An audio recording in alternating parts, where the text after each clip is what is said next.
శృతి మించిలా నన్ను మై మరపించకలా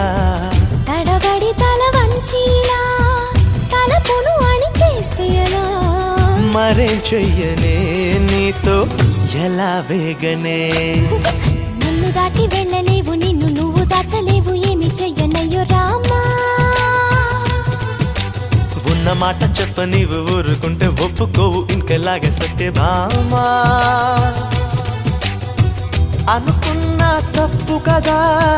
మోమాటం ముప్పు కదా